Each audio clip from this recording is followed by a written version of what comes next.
Hello, my name is Carlos McCord, CPA, and this is Investing Basics, where I give you the world of investing in bite-sized information. So it's easy to understand. So let's get right into it for the first lesson. What is the market cap? Market capitalization. So what is the market cap?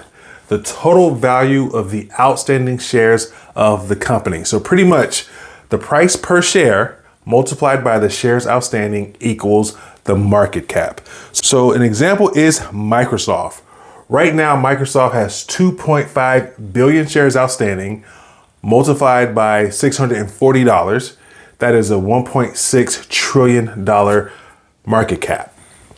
So let's look at some categories of market caps so we can get a better understanding of them. Mega cap is any business that is over $200 billion of market cap. An example would be Walmart or Meta.